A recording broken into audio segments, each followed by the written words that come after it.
ดีเป็นไม่ได้ป่ะครับ เบิ่งไปได้สนุก น้องเห็นเต็กบูบูไอ้ เอาจะได้เบิ่งออกอยู่บ่ ว่าเด้อ จะได้ลูกเพิ่นอยู่ไส จะขัวทั้งไหนเนาะก็เพิ่นเฮ็ดอันเป็น3อัน4มิติสีนั่นอยู่ อันนี้มันอยากงงอยู่คือ 3มิติบ่คือ4มิติได้เพิ่นว่า อืม นี่น่าจะเป็นกระดูก ซึ่งสิเป็นรูปเป็นหางเด้ อันนี้เป็นมือนี่มือนี่เนาะดูว่าได้อาจารย์เป็นยังไง นี่ แต่ว่าไปเกิดลูกนี่ไปเกิดอยู่ไสก่อนนี่ โดนยุ่งหวยพุ่นแรก โอ้ ยุ่งหวยยุ่งปกครามยุ่ง คือสิไปไกลแท้ห่วยพุ่น เอ้าอยู่นี่มันมีหิดมีของคนเด้ อืม เฮาไปกดอยู่พุ่นแล้วเฮาอมเอามาพุ่นนอนแล้วก็เฮามาอยู่กรรมอยู่นี่ก็ได้ อ๋อ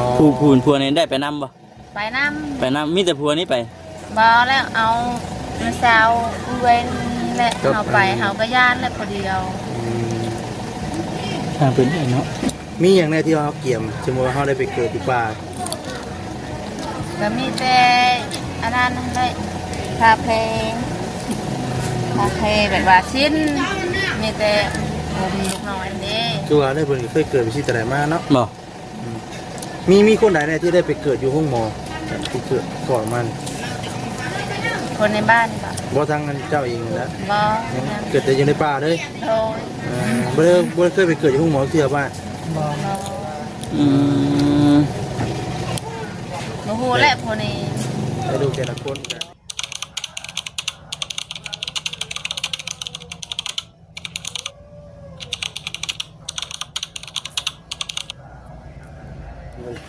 พี่น้องเอ้ยเปิดภาพเปิดคลิปมากับแบบนี้รถพี่น้องเอ้ยเนาะ พอดีว่าพาลงไปนี่ก็เวะเยี่ยมยามทั้งนั้นสาวนุกก่อนทักทายสบายดีเด้อพี่น้องเอ้ยเนาะ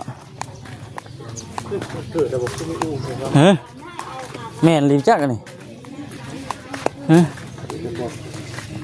ได้ลูกเร็วจักกันนี่ฮะใครเลย เจ้าคนอ่ะ โอ้ยังอยู่ว่าสันเนาะสบายดี ตะกี้มาเกิดเลยนะคือเห็นมีอันนั้นโดยกันหน่อยเจ้า ซื้อเตรียมไว้แล้วบ่นะ บ่าวทางน้องเพิ่นซื้อให้ ใครก็ บ่าวน้อง โอ้บ่นุ่งซื้อเตรียมไว้ให้แล้วเนาะ น้อง คือเห็นใบไปกวดพ่อมบ่ โดย พูดแล้วว่าวันนี้ ผู้เพศอ่ะบ่ โดยปวดแล้ว ผู้หญิงหรือผู้ชาย ใช่ ผู้ชาย โดย อัชรียังบ่ทันฮู้เนาะจ้ะเนาะ กำพึงโยม กำกึ่งอยู่ ประมาณเดียวกันนี่บ่ อันนี้จักเดือนก่อนไปกวดแล้วเป็นมาจักเดือน เพิ่นก็บ่ได้บอก บ่ได้บอกครับ โดย บ่จักของเรา เมื่อเกิดผู้นุกคนบอกแล้วบ่ ตอนนั้น มือใกล้สิคลอดไม่ใกล้สิเกิดลูกแล้ว เพิ่นว่าเดือนหน้า เดือนหน้า เดือนนี้แหละเพิ่นว่า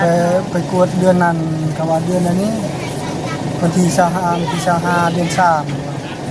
ที่จะหา ถ้ามันเรียกก็ดีอันวันที่นั้นทั้งหมด แต่เล็กน้อยเพิ่นกับหัวแล้วบ่ กับเป็นแล้วอะ อ๋อ เอามือเตือน10เดือนไปจักเลยผู้ชายอยู่ประกบกัน9เดือนเป็นมื้อนี้อาจารย์10เดือนเพิ่นจังเขา อืม ผู้บางคนเขาว่านั่นคนในบ้านเรา อืม เพิ่งเติบได้บ่ได้ ญาติ10เดือนบ่จัง ฮะ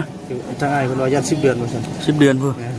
แล้วผู้ลูกชายเพิ่นว่าญาติมันหลายยันหึงบ่ซั่น อืม เอาผู้หญิงเพิ่น9เดือนได้ เออ ผู้ชายในย่างเวลาคือคนละคนใน กะ บ้าน แล เรา กะแลแต่คน เป็นแบบนั้น ก็แล้วแต่คนกัน แต่คน แล้วแต่คนกันแต่ละคนมันเกิดง่าย แม่นนั่นนะ บางที9เดือนป่าอยู่นี่ อืม มันลูกผูกอันนั้นเด้จักเดือนแต่เก่า 9 เดือน 9 เดือนบ่ อันนี้ก็น้องก็บ่ฮู้คือกันแบบว่าได้ยินคนในบ้านนี่เว้าแบบว่าเฮาไปกวดเด้แพทย์นัดเพิ่นว่าเดือน3วันที่25เนาะคลอดบัดเดี๋ยวนี้คือบ่เห็นอันนั้นแหละเพิ่นว่าบางเทื่อก็ฮอด10 เดือนก็มีเด้อเพิ่นว่า อืม แต่น้องบ่ฮู้ ไปกวดอยู่ใส่ก่อน ไปกวดอยู่อันคลินิกกิงกอก กินเก่งก็ โดยแต่เพิ่นบ่ได้นัด ไปกวดเองบ่ โดยไปกวดเองทั่วนั่นแหละพาไป เวลาเพิ่นบ่ได้นัดพี่เนาะ โด ไป ย นั่น เพิ่นบ่ได้นัดว่ามื้อนี้มื้อนั้นเด้อมีแต่ว่าเพิ่นว่าเดือนหน้า เดือนหน้าเด้อว่าซั่นติ โดย ดีว่ากาเกียมไว้แล้วว่าเดินผู้อยู่ทางนี้กันเนาะแต่รู้สึกว่าเจ็บอยู่ไอ้เจ็บตลอดแต่ว่ามือหนึ่งมือว่าเจ็บดุบ่มันจะมาเป็นบางช่วงเนาะโดยบางช่วงก็เจ็บบางช่วงก็ไม่ได้เจ็บ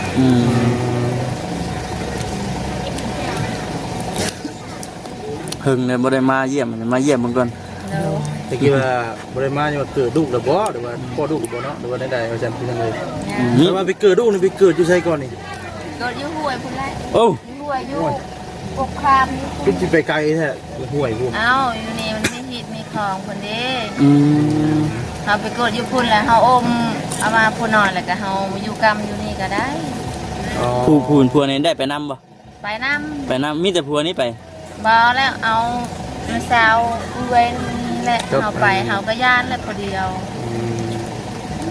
ทางเป็นเนาะมีอย่างแน่ที่ว่าเฮาเกี่ยมสมมุติว่าเฮาได้ไปเกิดอยู่ป่าก็มีแต่อันนั้นได้คาเพแบบว่าชิ้นมีแต่ผมลูกน้อยนี่คือว่าได้เพิ่นเคยเกิดไปที่ตะไดมาเนาะบ่มีคนใดแน่ที่ได้ไปเกิดอยู่ห้องหมอที่เกิดก่อนมันคนในบ้านบ่ทางเจ้าเองนะบ่เกิดแต่อยู่ในป่าเลยโอ้ยบ่เคยไปเกิดอยู่ห้องหมอเที่ยวบ้านบ่ฮู้แหละพวกนี้ได้ดูแต่ละคนก็ได้เกิดแบบว่าเราก็ว่าสิเกิดอยู่ห้องหมอแบบว่าคันเกิดหลายคันเกิดอยู่นี่คันเกิดยากคันเกิดอยู่ห้องหมอเป็นว่าแล้วแต่เนาะแล้วแต่คันว่ามันเกิดยากก็ได้จะเป็นเนาะจะเป็นต้องได้ไปเดี๋ยวเอาไปเกิดอยู่ป่ามีหมอตำแยไปนำบ่มีแล้วคลอดเองเลยคลอดเองเลยไปผู้เห็นคลอดตัดสะดอกสะดือครับผัวก็ได้ผัวตัดเองเลยเถื่อเฮามีเถื่อเอื่อยเถื่ออันเกิดตีพี่น้องเนาะฮ้อนนะพี่น้องเนาะคือแต่เราก็ได้หอนเม็ดเป็นได้จังมื้อนี้ทั้งอ้ายบ่ได้ไปเฮ็ดเวียกเฮ็ดงานบ่ซั่นนี่ค่าเมียที่ค่าญาติคอญาติเพิ่นเกิดลูกเนาะมีแต่ข้าวเตาเตาก็อัดเมื่อวานเห็นได้ใครเด้ออบเอาเองมารอบก่อนนั้นทั้งผัวเราไปหาปลาตัวน่ะเลยพากันเฮ็ดอยู่กินนะบ่เฮ็ดกินจังซั่นกินแล้วเพิ่นเอาให้มาแต่งานดองเพิ่นเอาให้น้ำมีดองอยู่บ้านเฮามื้อนี้เนาะอันทั้งบ่าวนุ่งเพิ่นมาเยี่ยมอยู่บ่มื้อนี้มาตลอดมาตลอดเทื่อมื้อนึงเพิ่นบ่ได้มาช่วงใดเพิ่นมาช่วงเที่ยงนี่บ่มันคือช่วงนั้นตอนเช้าเมื่อกี้นี้คือว่าอะไรพี่น้องมันก็แบบอากาศในแล้วก็ทางบ้านเพิ่นก็บ่ได้ไกลกันเด้อก็เป็นบ้านน้องเราเด้เอาไปอยู่ไกลเพิ่นมาประกอบอูนี่โอ้กินนี่ก็มาประกอบอูบ้านนี้ก็มาแต่ว่าคำเพิ่นก็เอาไว้อูนี่แล้วก็มื้อนี้เพิ่นมาประกอบเยี่ยมมายามเบิ่งเนาะมีอันเดินคือเดินซานได้สิข่าวดีอยู่บ่โอ้แต่ก็คนว่าหลังปีใหม่โอ้หลังปีใหม่ไปหลังสงกรานต์พอได้อุ่นๆใจแน่ได้ซะเนาะจังว่าเผื่อเราคลอดลูกมาแล้วพอดีขึ้นเฮือนใหม่ไปจักโอ้สวัสดีที่จังเนาะดีแต่น้ำเนาะที่อยู่โรงเรียนซานพี่น้องเลยบัดก้นกุ๊กขามนี่ใช้ตัดเจ้าบ่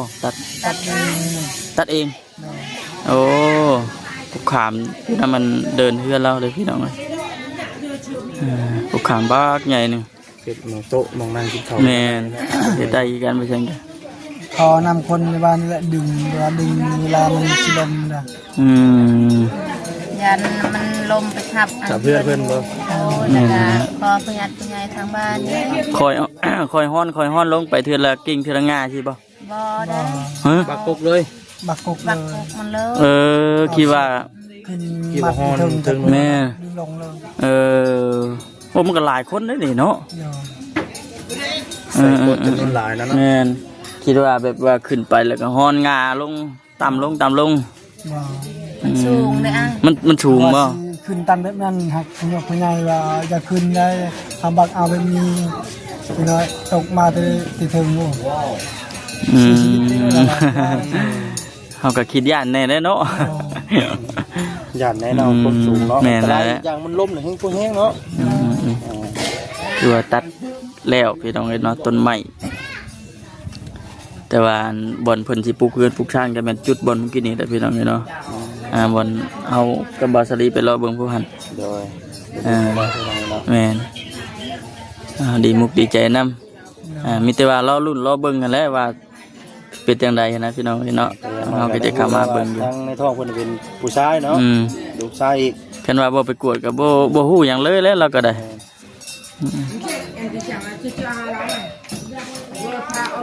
คือเห็นใบนั่นบ่กินเบิ่งก็จะไปจับมาเบิ่งกันแต่ก็ ไปอันนั้นบ่ไปกวดบ่ บ่ ไปเฮ็ดเติดบ่ไปกวด แต่ไอายมาในช่วงไอายมา หลายมื้อเลยเสร็จแล้วเนาะ คือว่าหลายมื้อเติมนี่เพิ่นบอกอยู่บ่ เบิ่งก่อนเบ็ดไว้เอง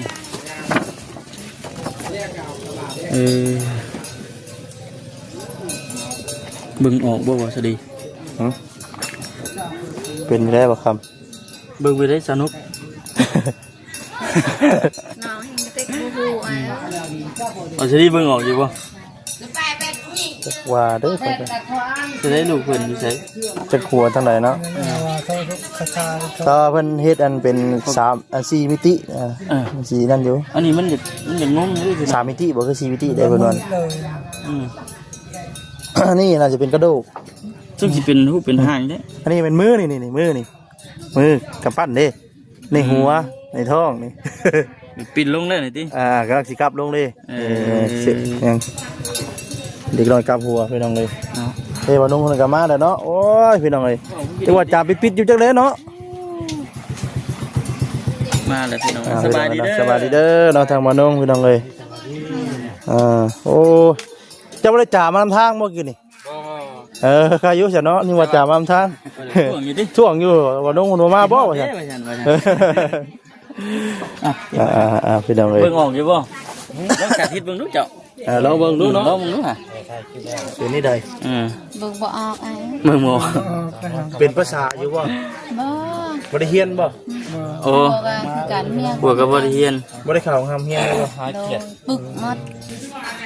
เหมือนเขาปึกเขาบ่ได้เฮียน เนาะ ไปเฮียน อย่าว่าเจ้าของปึก แต่ว่าเฮาไปเฮียนทะเลเฮียนก็บ่เป็น เคยเฮียนอยู่บ่ เคยอยู่ จบปอใด บ่ได้จบหาปอได้ เราก็เฮียนคือกันแต่ว่าบ่ขึ้นห้องซ้ โตโรงเรียนมาจ้ะ ำฮะ โตเรียนมาจ้ะ โอ้ ยันว่าจะไปพ่อแม่ ม่วงด้วยไม่บอก บอกคำเกิดที่กันบอกคำก็ได้พ่อแม่ไปเรียนบอกคำเรียนน่ะ ก็มาขามบ่สลา พูดแล้วคิดดื้อป่ะ โดน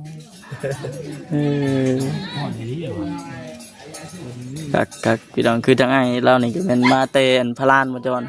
โดน สิพลานคุณบ่ โมเมนต์พลานทาง เมืองพีนเนาะ โดน อื ทาง ม เมืองพีนแต่ว่าเฮาอยู่ไกลนะแต่เมืองพีนจากบ้านเฮากับเมืองพีน จากทางใหญ่เห็นบ่ไกล โด โด น น อืม แต่ว่า จักลูกก็ ประมาณลอยไปหลักไปเล ร้อย ยไปลัก ประมาณ100 ปลายลักโอ้เติบหนึ่งได้เบอร์สลีเนาะไกลเติบอยู่อืม วันนี้ต้องได้ย่างอยู่เลยเป็นผู้กันพาเป็นบ่ โดน บ่ขี่รถก็ได้แล้วไปเองไม่มี มีรถสายทางเนาะ โดน อ๋อไม่ใช่ว่าสินทางไกล อืม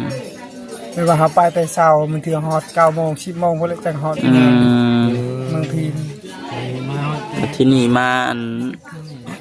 ใส่ชีวิตกับผู้เป็นเมียบัดนี้อยู่พี่บัดนี้ เลย โดน อยู่พุ่นละเฮ็ดหยังก็อยู่พุ่น อยู่พุ่นมีแต่ขึ้นโพ แต่เฮ็ดให้เฮ็ดนานะ บ่ นายเฮ็ดนาขึ้นโพคันเวลาเป็นราคาใหม่หั่นนี่คือเฮ็ดใหม่อยู่โพ อ๋อ ไปรับจ้างนะเนาะบ่ โดน รับจ้างบ่หรือว่าไม่เฮาเอง ของตัวเองนี่บ่ เองนี่ได้ไปเฮ็ด โอ้ได้อยู่ ก็ เนาะ บ่พอได้วันใดนายขึ้นโพเจ้าเชียงชีวิตเอง เวลาเอาลงเนี่ยเอาลงนี่ได้บ่เอาลงใหม่ลงภูนี่ เอาปิ้งลง ฮะ กิ่งลงเลย ลงเลย เนาะ หัวใหญ่มันหักมันทับอย่างมีลุมบ่ บ่แบบว่าเฮาขึ้นอยู่ถึงขึ้นรถไถแต่ว่าเฮาลงถึงรถไถถึงไม้หันบ่ได้ อืม อ่า เอาคนมาแต่ภูที่ถึงหันก็เฮาไปปรุงอยู่บนเฮาสิลงหันบ่กล้าลงเลยแบบนี้เลย อืม ปรุงมัน มันสั้นป่ะ มันลึกไอ้เนี่ย มันลึก มันเลิก เออ มันลึกแบบว่าเวลาเอาขึ้นก็ขึ้นที่รถเต้าลงมากับลงมารถเต้า ขึ้นรถเป้าลงกับรถเป้า ที่เอารถน้ำมาบ่ได้เนาะจะได้มันอันตรายเนาะ เดี๋ยวขนาดสิขึ้นรถเต้าก็ยังบ่ขึ้นอยู่เอาอีก อยู่อีก ถือเอาวินอีกว่ามันนะ บุกบืนตะกี้ก็พากันอยู่พุ่นกับมีแต่เฮ็ดเวียกไปสิได้เนาะ เนาะนั่นล่ะว่าเสี่ยงชีวิต ไม่ตัดตอกไปบัดมาพี่ได้แบบนั้นตอนมาทับอิฐตอนแรกๆเนี่ยเฮ็ดหยังอยู่นี่อยู่บ้านเมียนี่ กาเผาเตา เผาเตาบ่อ๋อ พอตาม มาต่างถิ่นต่างดอนแห้งเด็กเนาะแห้งบ่จักแล้ว ยังบ่ทันได้อันเรื่องหมู่เรื่องกองอ่า สำเคยมาอยู่พุ่นแล้ว แม่นแหละ เออ เออ เคยไหม่แม่นเลย เคยไหมเนาะ ซ้ำเคยไหม่เนาะแต่ว่าเฮาบ่ได้อยู่นี่ดิเฮาอยู่ อืม อยู่บ้าน ก็จะเป็นสวับเต็งเมื่อบ้าน อืมมีแต่ว่าเป็นกำลังใจให้สู้ๆกันแหละผู้เป็นเมียเพิ่นก็ให้คลอดง่าย เนาะ ๆสาธุแล้ว มีแต่ว่าสิอันจังใดก็จังเข้ามาติดตามเบิ่งอีกพี่น้องเนาะว่าเป็นจังใดหลังจากที่ว่าเราคลอดแล้วเป็นชานบ้านช่องเพิ่นสิดำเนินต่อแบบใดหันนะเราก็ยังบ่ทันได้ฮู้อ่า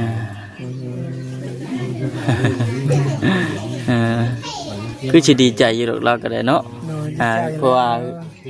ข่าวดีเรื่องเฮือนเรื่องชั้นก็ แต่ว่า มีเลย จักเสาบ่ฮู้ แม่นแหละ ยังบ่จักเลยจักเช้าจักเช้าฮักเขาว่ามัน9 เมตรปลายเรื่องคาน9 เมตรปลาย แบบใดก็ เรื่องไม้ชิ้น โอ้ไม่ขางมันไม่ขางไม่เช่น โดนไม้ชิ้น9 เมตร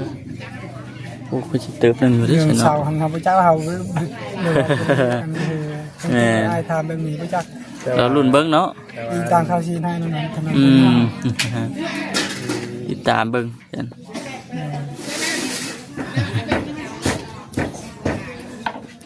แต่ว่ามื้อนี้ก็บ่ได้เป็นไปหาอยู่หากินหยังเลยเนาะ ทีนี้เรากับทีนี้ยันว่ามีเกิดลูกคลอดลูกเงี้ยไปใส่ไก่บ่ได้ ระวังนะว่าง่ายก็ได้ กลัวสิเกิดตอนใดนะเนาะกลัวมันกระจันโจ้เข้ามาเอ้ยนี่ไปทางใดมาจะสิเป็นมือใดบาดนี่ ไปทางหน้าห่วงหลังติ ชักหน้าผู้หลังได้สิไปทางใดกันห่วงเป็นห่วงนะสิไปไกลลายกับบ่ได้บาดนี่เนาะ เห็นนั่นนี่กี่ว่าก็เกิดลูกแล้วบ่ว่าซั่น ฮ้อนว่าสิแห้งสีนั่นแท้ในบ่กลางคืนนี่ โอ้บ่ได้ว่าเลยนะ มันบ่ฮ้อนง่ายบ่ ว่าง ฮอนนะ มาเรา ขมือฮอน บ่กระตบนี่มันต่ำเลย มันต่ำเนาะกระมัน กลางคืนเนี่ยเขานอนอยู่ตั้งอยู่นอก นอกพี่ มันเย็น มันเย็นเลยจังเข้าไปนอนใน มันเย็นนอนอยู่ใน เออ มันนอนนอกคนเดียว ผู้อันนี้แหละแห่งสีอันบุญวัดซำเนาะ ผู้ท้องเนาะ ท้องใหญ่แน่บัดนี่ฮ้อนแน่เห็นมีพะโลกพะลมเนี่ยโอ้ยคักเด้ว่าสวัสดี ใส่ใบบีแล้วพัดอ่ะเนาะใส่บีพัดอะไรแวบ อืม เอาไว้ให้แล้วพัดมันมีพัดลมมันมีไฟผ้าชี แห้งคือเก่าอีกติ เอาไว้ตัว โอ้ เสียเข้าบ่ได้แล้วตัว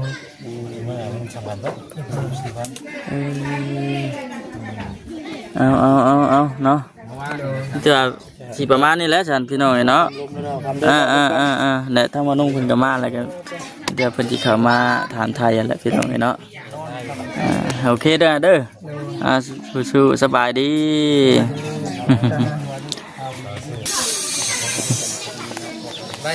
นี่เป็นหอยเนาะ